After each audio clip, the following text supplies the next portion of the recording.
From ABC News, This Week with Sam Donaldson and Cokie Roberts.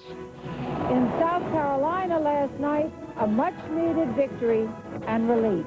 We have ignited our cause and united our party. We ignited a record turnout from Republicans all across the political spectrum. And a defiant challenger. As this campaign moves forward, a clear choice will be offered. A choice between experience and pretense. The next critical vote, Michigan, just 2 days away. With the race at dead heat in the polls, which candidate will prevail? We'll speak with the man who pledged to deliver the state. Plus, the Democrat. Is Bill Bradley still in the game? An exclusive interview with the candidate himself.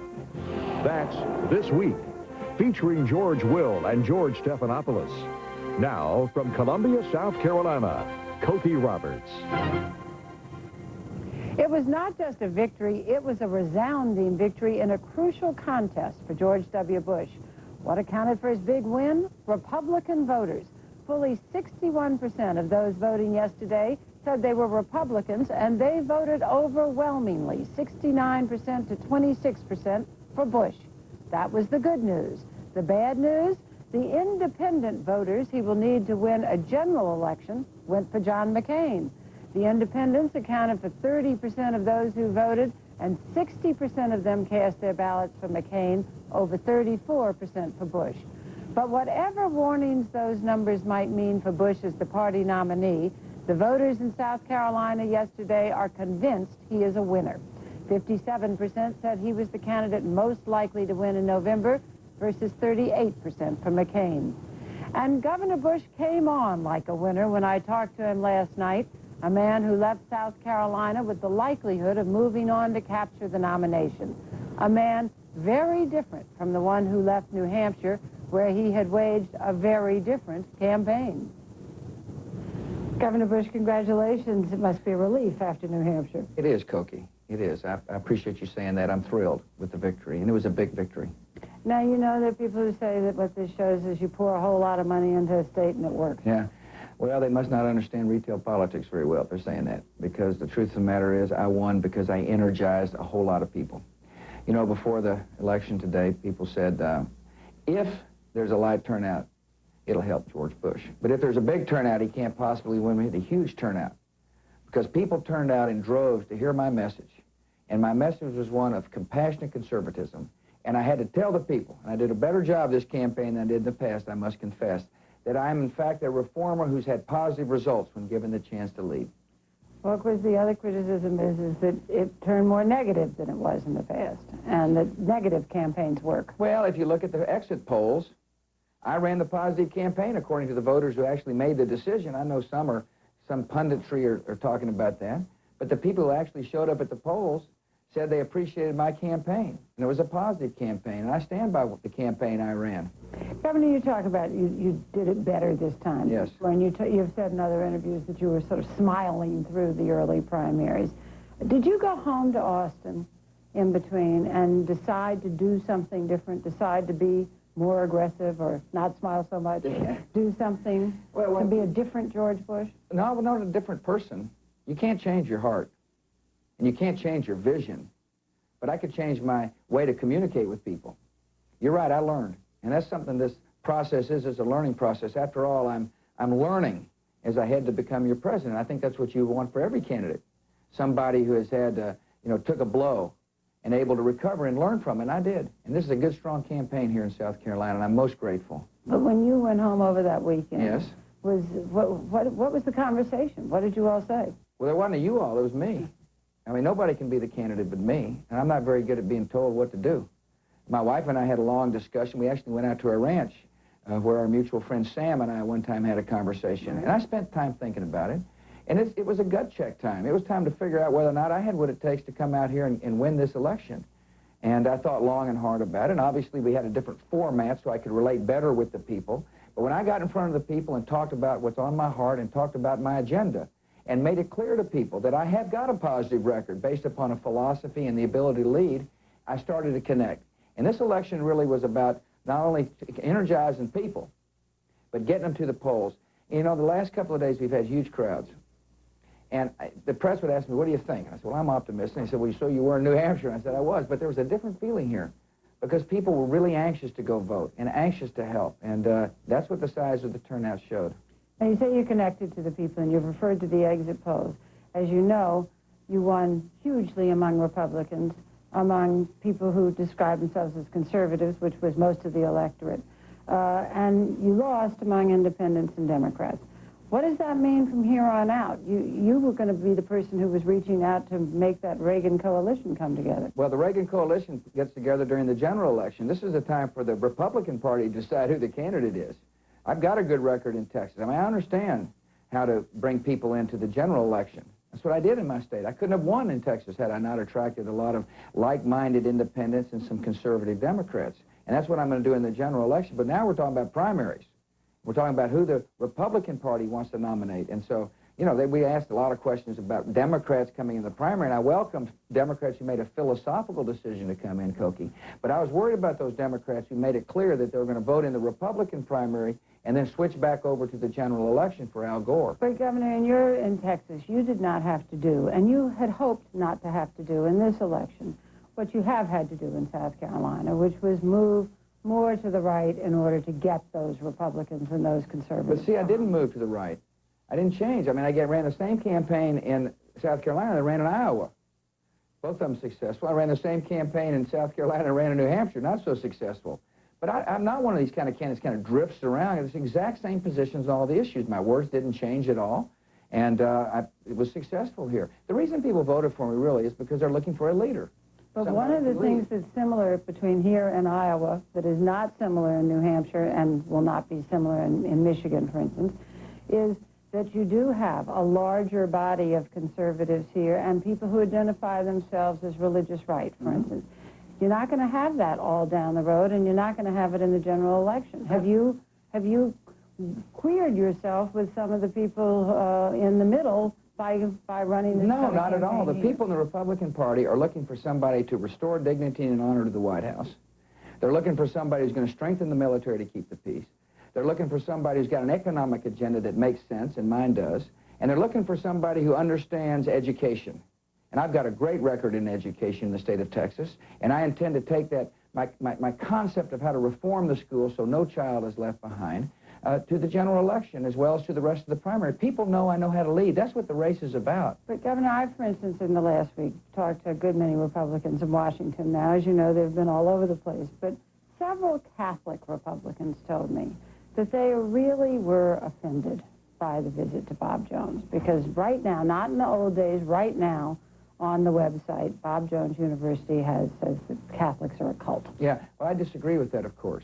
And I disagree with their interracial dating policy, and made it clear I did. But let me say something to you.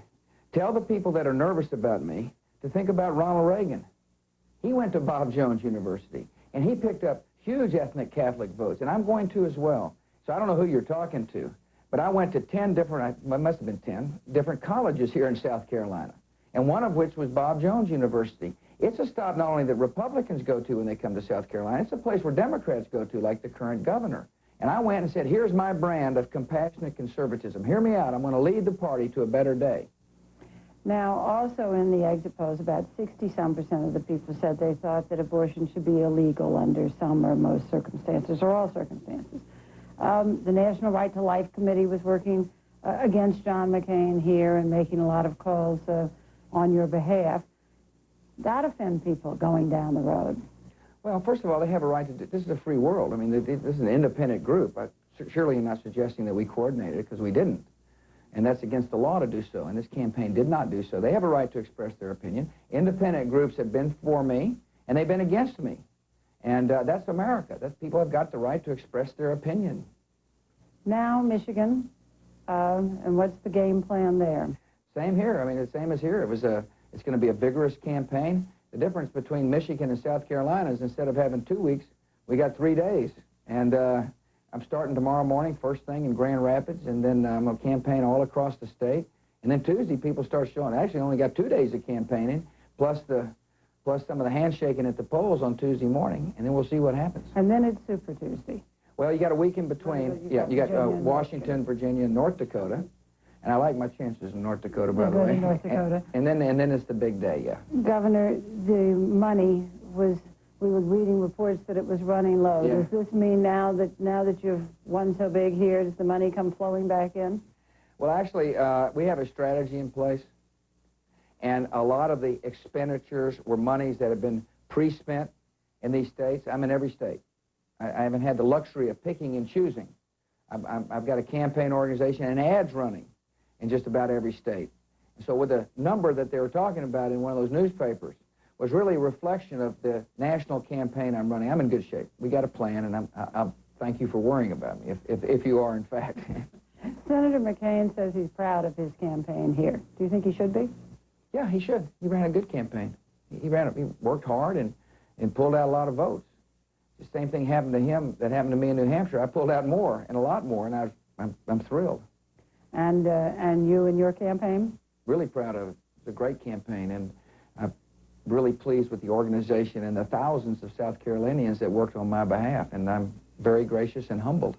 One last thing, the political establishment, such as it is, has been pretty much for you, and there's been some feeling that maybe that hasn't worked to your advantage. Do you now go into Michigan and not have Governor Engler right next to your side, or is he next to you the whole time? Well, I'm looking forward to working with John, and he's a very good friend. I don't turn my backs on friends. I'm a loyal friend, and he is a good buddy, and we're going to campaign together in Michigan, and I'm going to win Michigan. Do you think Senator McCain's campaign is effectively over tonight? No, I don't think so at all. It's only over when he decides it's over. And I talked to John. He graciously called me on the phone, and he said, I'll see you in Michigan and Arizona. I said, yes, sir. I'm looking forward to it. All right, Governor, we'll see you in Michigan and Arizona. Thank you very much. Thanks, Koki. So Bush has moved on to Michigan, and so has John McCain. In a concession speech last night that was loaded with his harshest words to date, McCain made it clear that he plans to keep on fighting. I'm going to fight with every ounce of strength I have, but I'm going to keep fighting clean. I'm going to keep fighting fair, and I'm going to keep fighting the battle of ideas.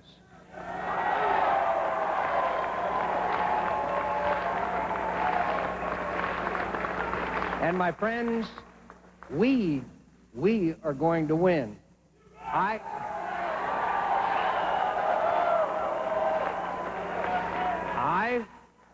I will not take the low road to the highest office in this land.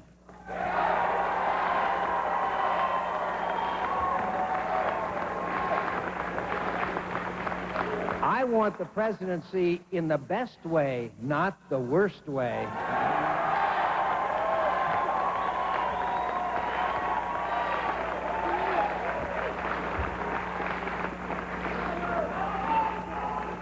As this campaign moves forward, a clear choice will be offered. A choice between my optimistic and welcoming conservatism and the negative message of fear.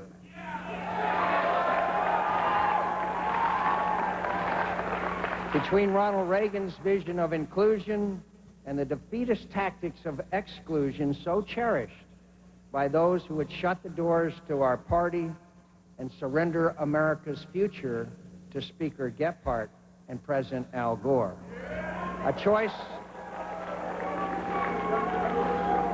choice between a record of reform and an empty slogan of reform. A choice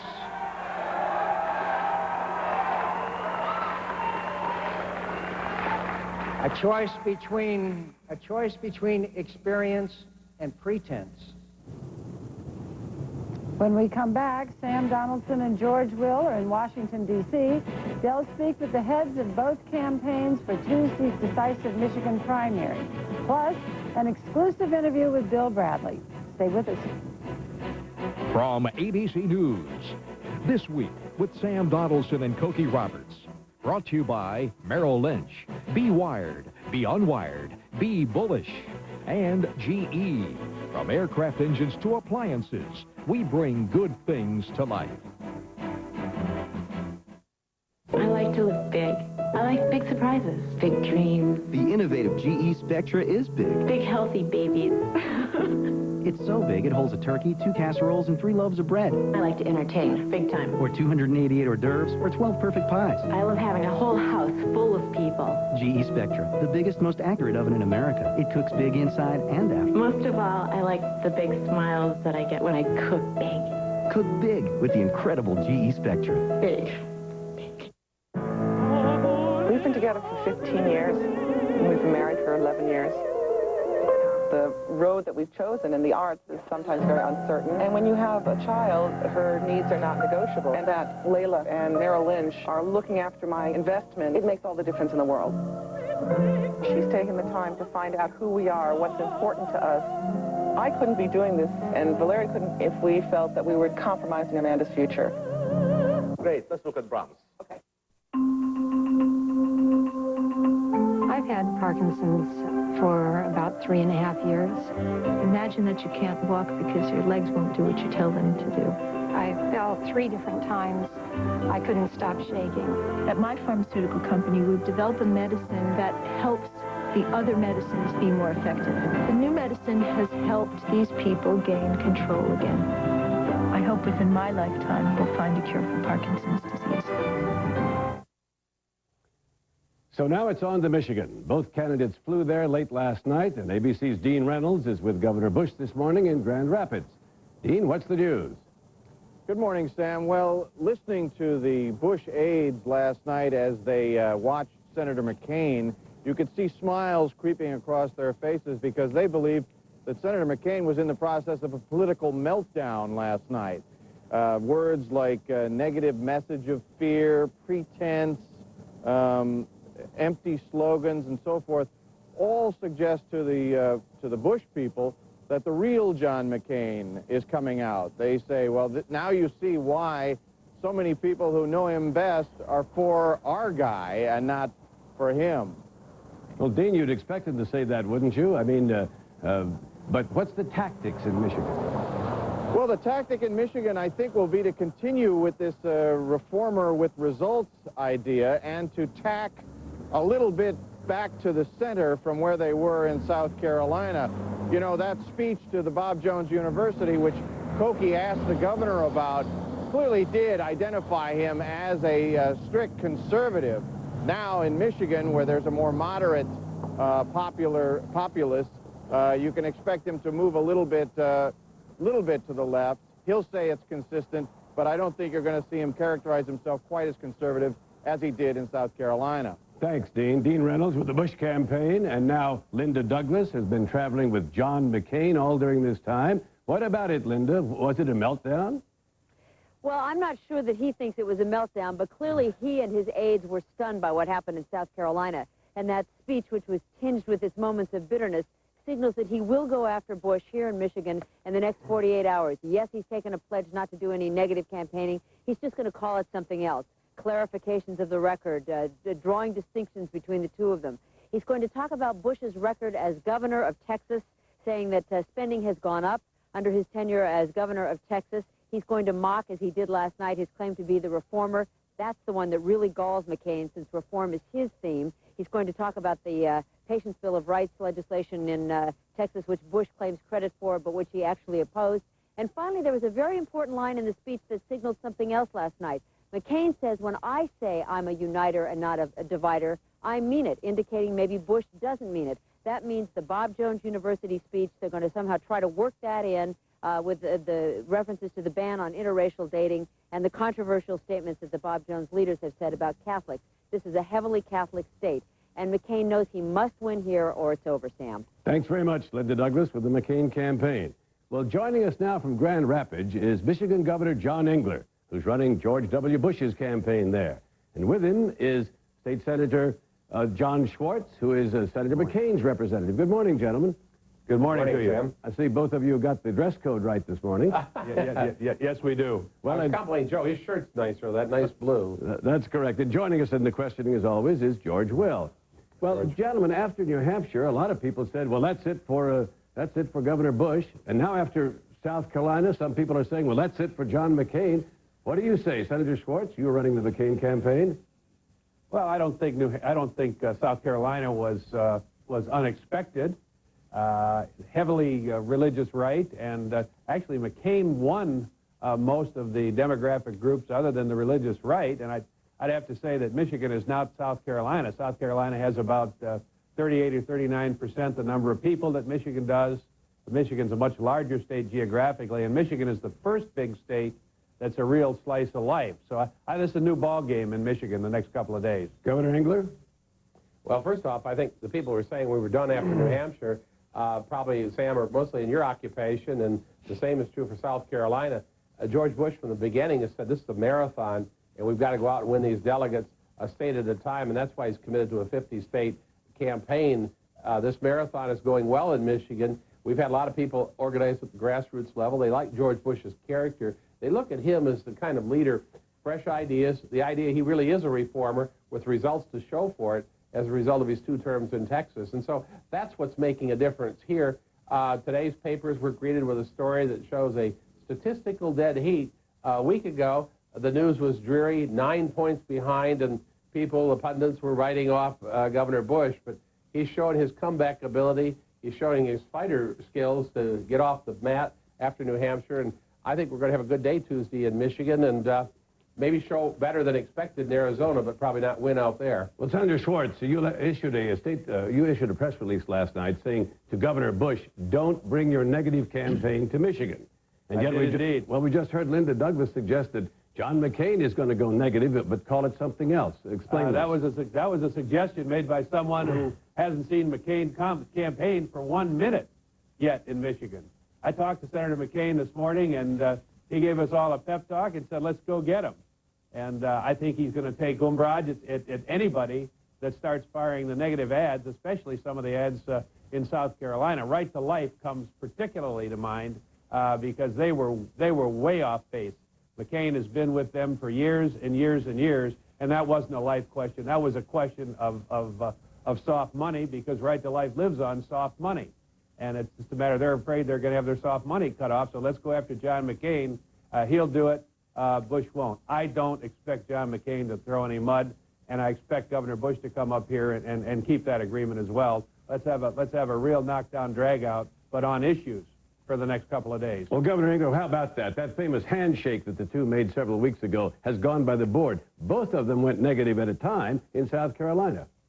Actually, the voters really don't even see it that way, according to some of that survey data that you folks reported last night. But I think in the Detroit News today, in a commentary by its editor, talks about negative campaigning and suggests that we really haven't seen anything. We're going to see negative campaigning when Al Gore starts going after the Republican nominee. That's why I want somebody like George Bush with that fresh approach, with the idea that, look, coming from outside Washington, you can actually go there and make a difference. And the character that George Bush has, I think, is especially appealing after this Clinton-Gore era. And I think there's just such a dramatic difference. And when we look ahead, it's about winning. We always have successfully nominated somebody, but we have to win in November. George Bush has been such a great coalition builder that I think his Texas ability to put votes together can translate, and we saw it yesterday in South Carolina. All right, George? Senator Schwartz, you praised Senator McCain for what you called his courageous stand against negative campaigning. You saw a moment ago the words he used in his concession speech last night. We'll put them up on the screen to refresh you: letting ambition overcome principles. George Bush having a negative message of fear, an empty slogan of reform, taking the low road to the highest office in the nation. That counts, does it not, as negative campaigning, and would you expect that to continue? It does not count as negative campaigning. That's somebody that's ready to go to battle, somebody that's ready to go to war. But certainly that's not negative campaigning. I look at negative campaigning as when you impugn someone personally, which did go on in South Carolina. I don't think that's negative. He's just telling the troops, we're still in this battle, and we're going to war. And follow me in Michigan. Governor Engler, you were smiling there. Did that sound to you like negative campaigning? Well, that may have sounded a little bit like that temper that we've heard about in Washington, D.C. I don't know. I don't know Senator McCain. He was looking awfully tense. It was a very different kind of speech that we saw last night. And I don't know what the impact of that will be. But, I think in Michigan, Governor Bush is able to use a little bit of shorthand up here that thus far hasn't been available to him. He can talk about the welfare reform, education reform, things done in Texas, and they're similar to what we've been working on here in Michigan. And if we look across this vast Republican Party, the leadership coming from Republican governors is where the innovation and the reform, the creativity has been coming from. And I frankly don't think a two-decade-long Washington official is anywhere in the ability to break through on that. And so that becomes a decisive thing, not only in the primary, but I think it carries a lot of weight for November. Governor Engels, a moment ago, Linda Douglas suggested that the Bob Jones University speech might be used with Catholic voters by Mr. McCain. Do you think that's fair game, and do you think it would be an important appeal for McCain with the Catholic electorate in Michigan? Well, the George Bush's speech at Bob Jones was fine. The content of the speech, and it certainly is consistent with other things that he's said.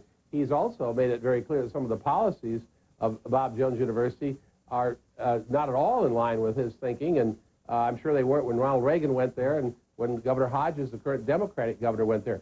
You happen to be talking to two Catholics from the state of Michigan.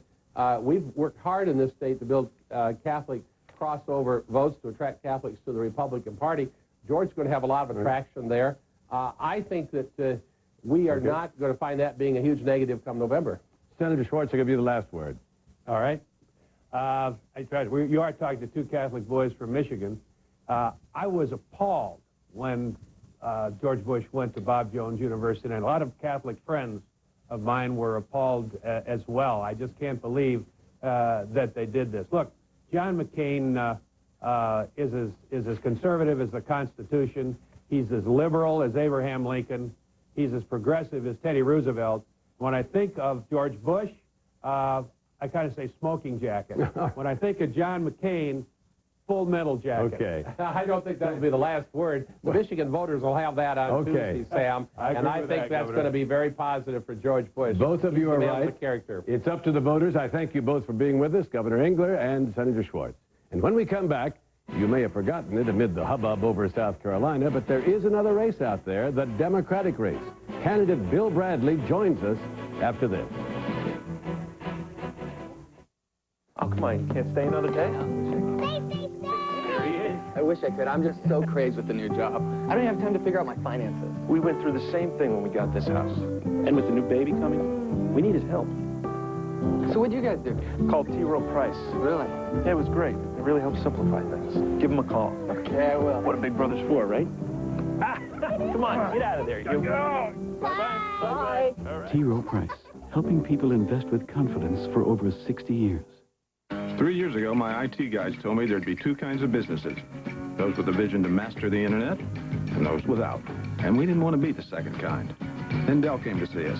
They showed us how to use the internet for direct relationships with our customers, suppliers, everyone who's a part of our business.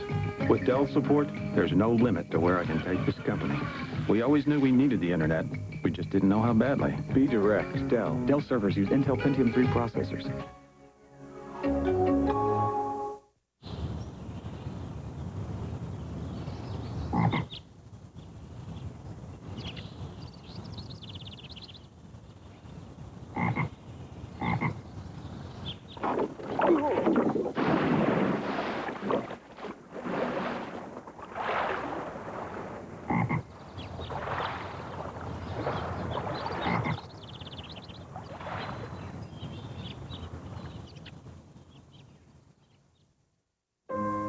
We want to live in our home, not a nursing home. We want our children to care about us, not for us. I want to grow old gracefully. With dignity. All good intentions, but help make them a reality with long-term care insurance from GE. GE gives you options like care in your own home to help preserve your independence and life savings. I want my grandchildren to inherit more. More than just memories. For long-term care insurance, think of GE. America's finest skaters in a one-of-a-kind ABC sports event. No rules, no judges, just skating. The Chevrolet Skating Spectacular. Today at 4, 1 Pacific. This week. Oh, God. He's a cop. It's Blue ×2. This is your partner just got shot. 2 new episodes in 2 days. Please, nobody move! Introducing one amazing new detective. I'm Bowen Jones. Tuesday and Wednesday at 10/9 Central on ABC. Do you mind if I'm trying to clear a cop homicide? And breathe. I don't do that stuff. 2 all-new episodes of NYPD Blue. Viewer discretion advised. Joining us now from St. Louis, Missouri, is former Democratic Senator and presidential candidate Bill Bradley. Good morning, sir. Morning, Sam. Good to have you with us. Good to be with you. What do you think happened in South Carolina last night? I think it showed that it's tough for a reformer to win against entrenched power, against the establishment power. I think I learned that, and I think that John McCain learned that last night. But I think that the key thing is to continue to push for a clean campaign, continue to push for campaign finance reform. I think the country desperately wants a clear mountain stream to run through Washington and wipe away a lot of the corruption. Well, Senator, if Senator McCain should be knocked out, does this give you advantage down the line? If reformers then have no choice between the two parties, do they come to you?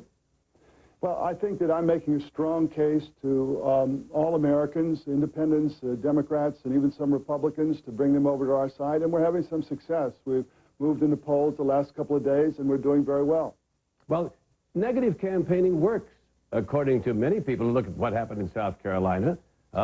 Why do you think, for some reason, it doesn't? The other day you said, I don't know whether it works or not. Have you changed your mind? Well, you know what I think, Sam, is I think it's important to be comparative.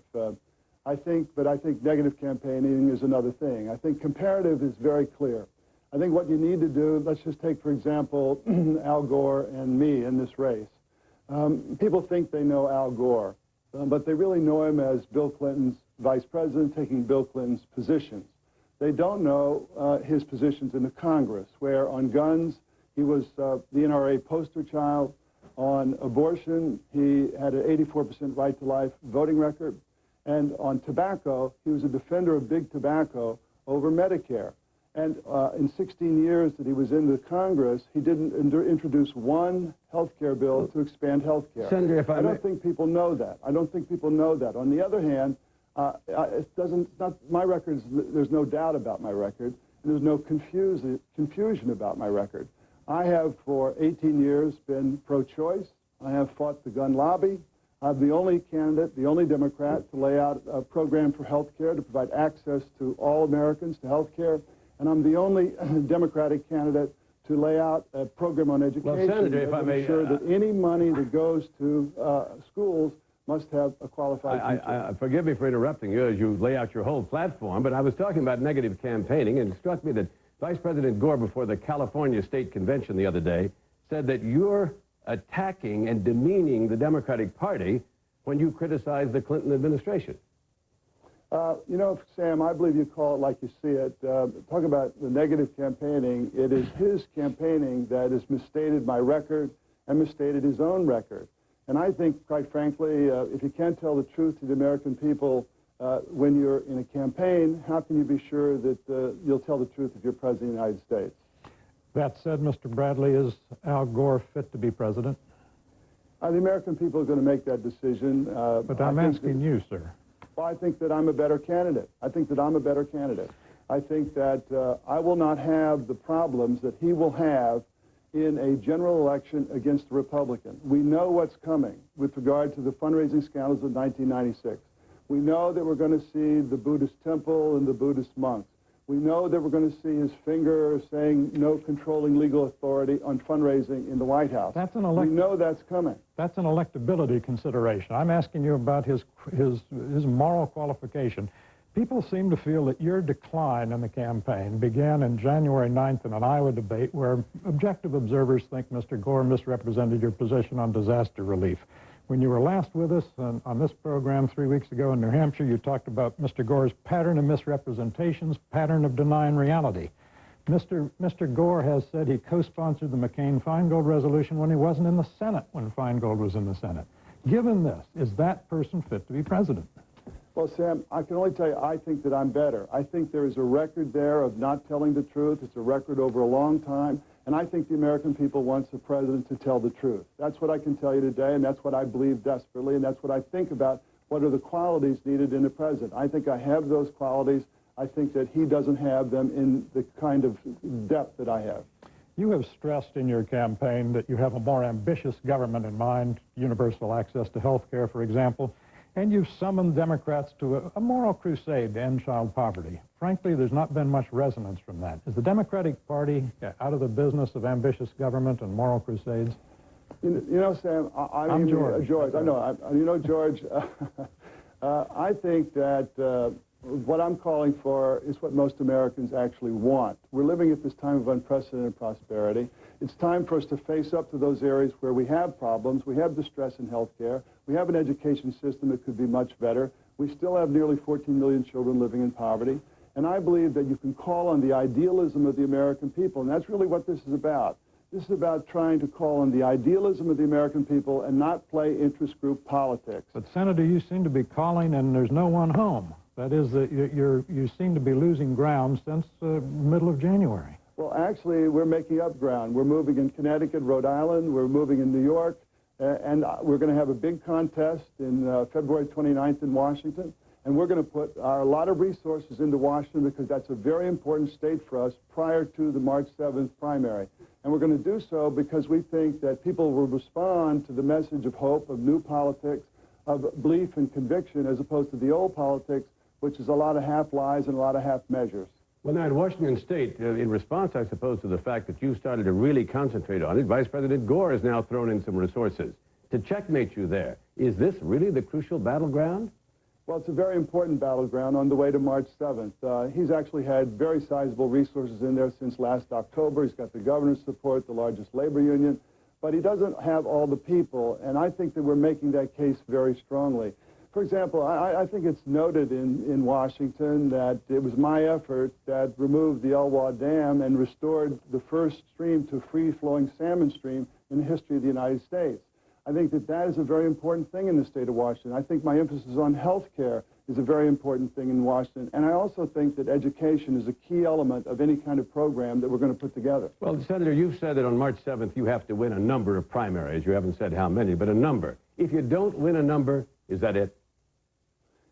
Sam, I believe we're going to win. I think that we got a very good movement forward. I'm optimistic about where we are. I'm confident. I think that we have tremendous crowds. We have 800, 700 people at events that I'm going to in terms of town meetings. There's a lot of enthusiasm. I think this is about to turn. I think that when the national attention focuses back on this on Wednesday, that we're going to have a lot of things to talk about. Mr. Bradley, you've been critical of George Bush for going to Bob Jones University. Tomorrow night you'll have a debate in Harlem. You've been to Harlem several times to the company of Al Sharpton. He's associated with a colossal fraud in the Tawana Brawley case. He's been associated with violence that cost lives, and he seems to be comfortable around anti-Semites. Are you comfortable around him, and why? Well, I attended a meeting last summer at the Ministry of Justice, House of Justice in Harlem, and I was the first Democrat since, I think, Robert Kennedy to appear in a large meeting in Harlem in a primary. And I spoke to the community. That's why I went. I spoke to the community.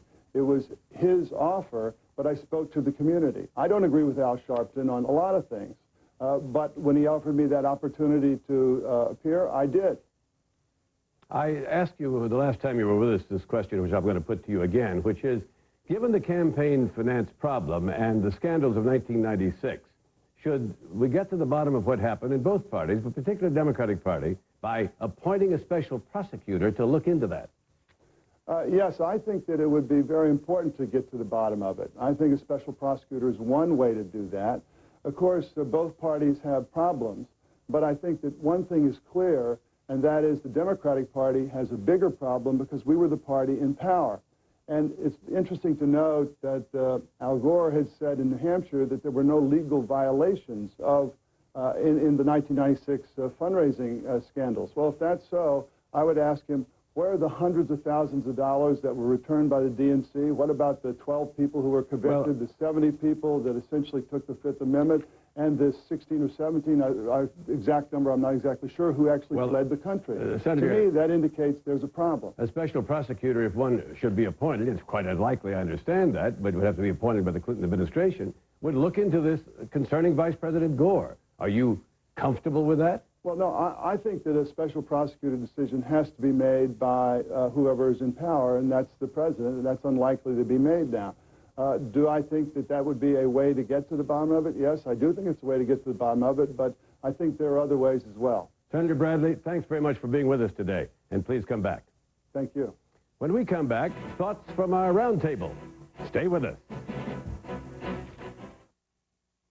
Just a thought, that's what Einstein said. Just a view of the future, 2 paces ahead. Think about me, think about you, all the good things a little good thinking can do. Just a world rolling through space down gravity's highway into your embrace. And I'm thinking about me, think about you, all the good things a little good thinking can do. I want to thank the people at the food bank for all the food you've been bringing me, especially the tangerines. I've been sick, and they've been a wonderful surprise. For over 20 years, Kraft, part of the Philip Morris family of companies, has been a leader in the fight against hunger. After all, who's better suited to feed the hungry than America's largest food company, working to make a difference? The people of Philip Morris. My first bus was a little 29-passenger bus. Of all the buses I ever owned, it's the one bus I wish I could have hung on to. Woody has had a plan from the very beginning about his business, and he's been disciplined to stick to the plan. Tony and I started having lunch in about 1979. We started out, there was a little carousing going on down That's there. right. Tony represents Merrill Lynch to me. We understand that investing is really best when it's putting your heads together and realizing that you're partners. So that's where my first bus company was, right here on the left. It's rather humble, wasn't it? This week with Sam Donaldson and Cokie Roberts will continue in a moment after this from our ABC stations. Did you know the $500,000 answer? You're right. Stephanie Girardi did and walked away a winner. Catch an all-new Who Wants to Be a Millionaire tonight at 9, 8 Central on ABC. Hello, I'm Jim Watkins, a local Mako owner. Does your car look like this? Well, it could look like this. For a limited time, Mako will paint your entire car for half price. That's right, half price. And our Supreme Paint Service comes with a limited 2-year warranty. Come by your nearest Mako center in the Portland, Vancouver, Salem area for a free half-off coupon.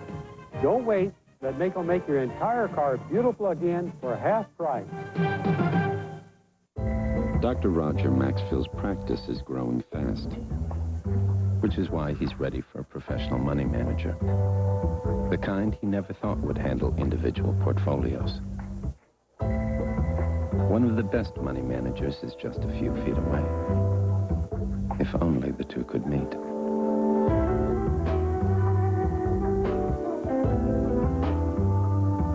See how we earn it. Solomon Smith Barney. Is Pro Wrestling Too Raw for Kids tonight on Town Hall 2000?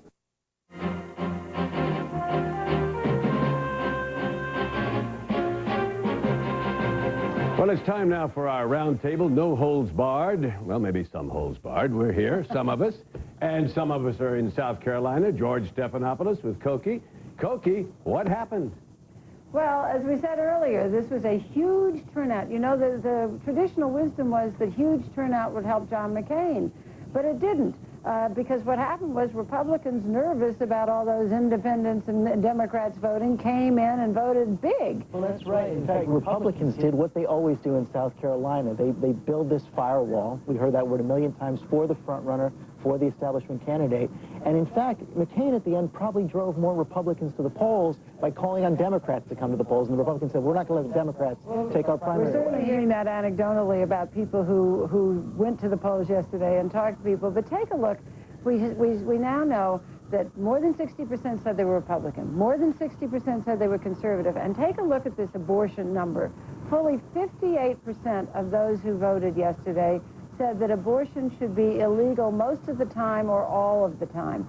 Now, that is very different from the nation as a whole, which wants abortion to be rare but legal. Yeah, and they also just don't really want him to be part of the presidential campaign, but now it obviously is.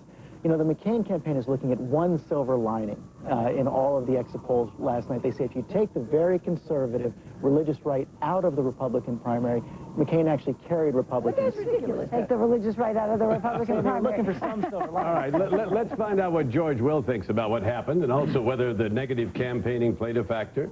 And, of course, there was that famous McCain concession speech last night. I think there were two big events last night. One was the counting of the votes, and the other was the response of Mr. McCain to the vote. Mr. McCain presents himself as a Ronald Reagan Republican.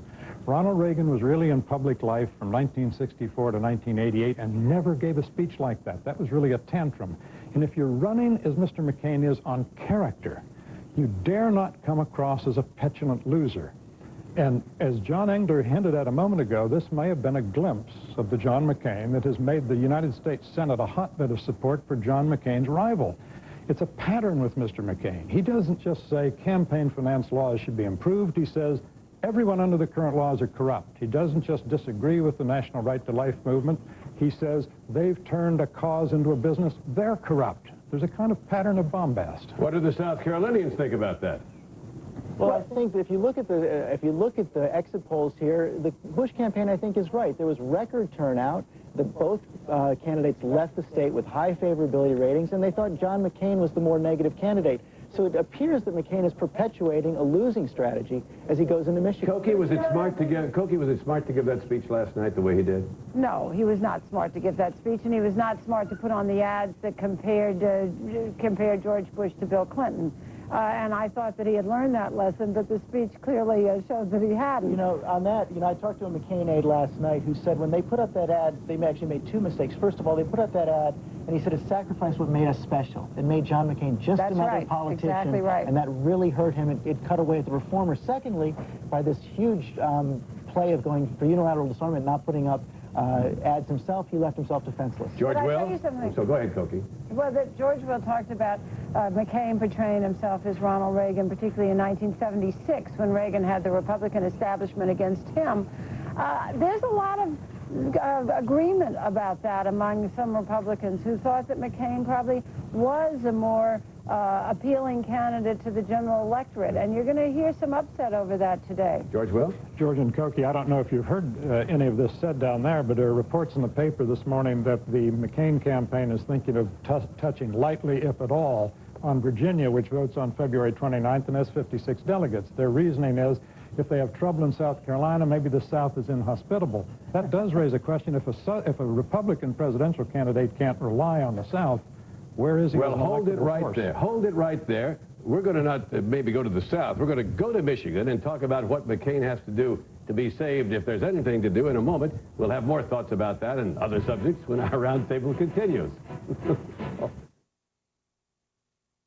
In tennis, the advantage of the two-handed backhand is obviously power, because you're using both hands. But it also is deceiving because in a split second, you can change the direction of the ball that you hit. Your opponent never knows if you're going to rifle it down the line or rip it cross court, and I like that. Knowledge is the edge. At Invesco, it's the approach we use to make money for investors. You should know what Invesco knows. When I got diabetes, I was afraid. Diabetes is a major contributor to adult blindness, kidney disease, and limb amputation. New medicines have helped patients take control of their disease, where previously the disease was controlling them. Diabetes hasn't slowed me down one bit. I see hope. I see even better medicines for the future. Keep asking why. It's just the most critical question there is.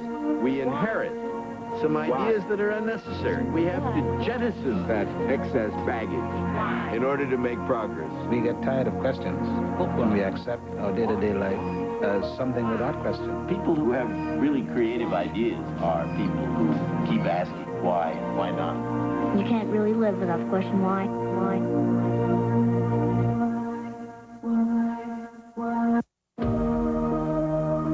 Every moment, every dream, every challenge, for every step you take in life, there's GE, a financial partner you can trust. Take advantage of our expertise in insurance and investments and get the innovation you've come to expect.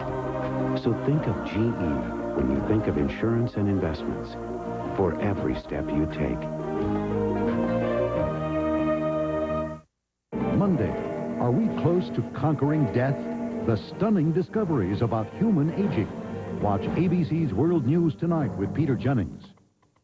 A network premiere. I am your son. They kidnapped his child. That was their first mistake. I'm offering this money as a reward on your head. Rene Russo. I want to talk. Mel Gibson. You kill him. You kill yourself. Give me back my son. Ransom. ABC Monday at 8/7 Central. Parental discretion advised. This morning, John McCain must be contemplating that old saying, so much to do, so little time in which to do it. The primary is on Tuesday. Koki and George Stephanopoulos, can he do anything to make it clear that South Carolina was just a mistake? He's going to have a tough time, don't you think, George? Yeah, there's so little time, and he's going to spend so much of his time in the next 48 hours explaining that speech. But what he probably has to do is get back to the core message that worked for him in New Hampshire. Talk about Social Security and debt reduction over huge tax cuts. Get off this campaign about the campaign. Get back to issues that matter to real people. And in fact, voters here did say they cared more about shoring up Social Security than cutting taxes.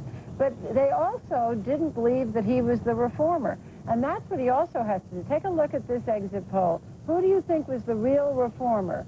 Only Bush, 24%, only McCain, 17%, both 36%. So no particular reason to go for McCain on that issue. No, and it wasn't just campaign finance. In this last week, Bush talked about education reform. He talked about health care reform and Patients' Bill of Rights. But I heard something very interesting in Representative Schwartz earlier. He said they were going to go after Bush on this Patients' Bill of Rights because they're now saying that he says he was for something that, in fact, he wasn't for. Okay, George Will, you are now the McCain campaign manager. De facto, of course, not de Poor jure. John McCain. Well, now hold on a moment. Hold on a moment. Let me just defend George Will here on that. You have some good thoughts once in a while. George, what does he have to do? Well, I think George Stephanopoulos is right. He has to go back to being what he was before he undid himself with that negative ad. And he maybe has to run a little bit against Governor Engler. Governor Engler has said, talk about making yourself a hostage to fortune. He says, I will be an object of pity if George Bush loses here. And it turns out thousands of Michigan public employees have decided that the ideal way to spend President's holiday tomorrow is campaigning for George Bush. Spontaneous combustion. Anyway, so he might get some mileage out of at least pretending there's a machine there that he's running against. Koki, I have a particular question for you. You reported on the air Friday that you talked to a lot of people on Capitol Hill who had come out for George Bush, senators, members of the House, and that they were very worried and they were almost, ready to stampede away from him. Talk about fair weather friends. How must they feel this morning? No kidding, fair weather friends. They're breathing big sighs of relief this morning to a degree. They want their guy to win on the one hand. On the other hand, they were beginning to see a certain advantage in the McCain candidacy. And that is something that they're going to now have to reevaluate and reassess. I will say that last little bit you heard from Senator Schwartz about Bob Jones University and the George Bush in the smoking jacket and John McCain, what did he say, in a flak jacket? Full metal jacket. That is real to some degree. I was hearing it from people, Republicans on Capitol Hill last week, that this business of going to Bob Jones was offending some Republican Catholics who were saying, we haven't really felt welcome in the party since Ronald Reagan left. George Stephanopoulos. Before you even get to the general election. Okay, Democrats... I know I'm interrupting you, but I want your view now of what this does to the Democratic race, if anything. I was just going to get to it. Democrats are pretty happy right now. They would have liked if John McCain did a little bit better yesterday, but they had decided they would rather run against George W. Bush, especially because he's had to move so far to the right. He's now the kamikaze conservative with all the positions he's had to take here in South Carolina against choice, going to Bob Jones University, really locking himself in on that huge tax cuts. The Democrats believe they can run against George Bush on those big issues, and they also believe their guy, most likely Al Gore, is a much better debater than Governor Bush. What about so they're pretty happy. Well, I think that that's exactly right, which is why I was saying that the Republicans were a little bit conflicted about McCain not doing so well here, because they were beginning to see him as a better candidate, too. Al Gore, everybody knows, though, is going to be a tough campaigner, assuming he wins the nomination, and And getting this sort of fight going here now is probably good for whichever Republican emerges. George Will, you've got 30 seconds. In 1966, California Democrats said, oh, please, I hope they nominate Ronald Reagan. He's too right-wing to win. In 1980, they said, I sure hope they nominate Ronald Reagan. He's too right-wing to win. 2 terms later, they thought differently about it. No one in modern memory has lost 3 primaries in a row and been nominated for the presidency. Delaware, South Carolina, Michigan? Well, that's it. You did get the last word. And I want to thank all of you, those in South Carolina and George here. And when we come back, the last word yet again after this. How many last words here? Let's go. Rocks.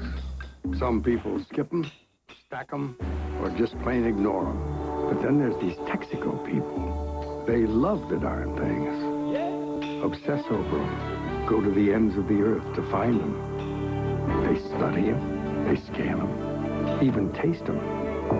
Why? You find the right rocks. You find the energy the world needs to keep on running. Texaco, a world of energy.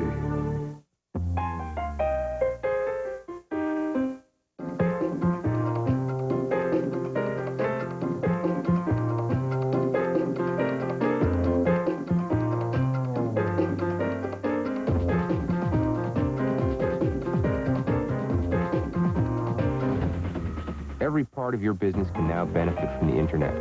Microsoft Windows 2000 was built for the Internet. The business Internet starts with Microsoft.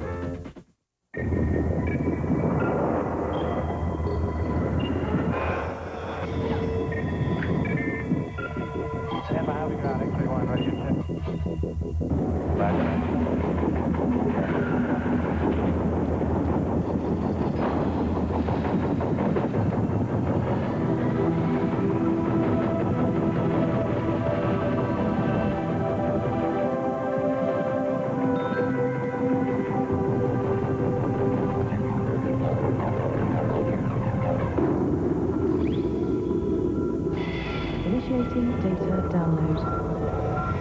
At Merrill Lynch, we're still bullish. Analyzing data. From Wall Street to the world.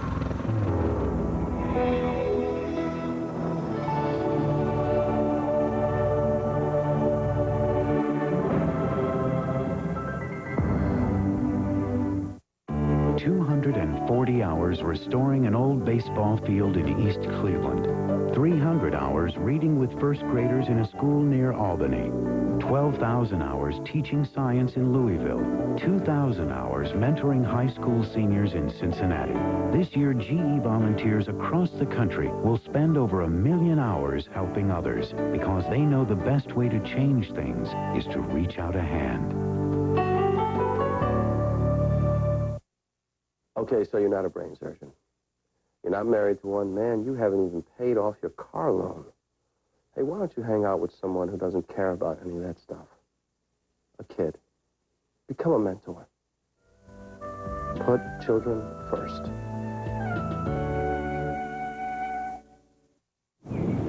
Now here's a look at what's coming up from ABC News. Monday, Good Morning America shows you how to steer clear of carjackers. What do they look for? How do they catch you? And how can you stop them? Plus, 2 webcasts you can't miss. Go to Political Points and know what the insiders know. Then, play along with our Stump Sam political trivia game. You ask the questions, see if Sam knows the answers. Go to Sam Donaldson at abcnews.com. So, Sam, do I get to try to stump you tomorrow? No, it's already in the can, but I must tell you, I knew I couldn't win on this. If I missed several of them, people would say, I knew I didn't know anything. And if I got most of them right, they'd say it was fixed. Well, it's done. Tune in tomorrow and find out which one it was. As for us, Koki, until next week, that is This Week.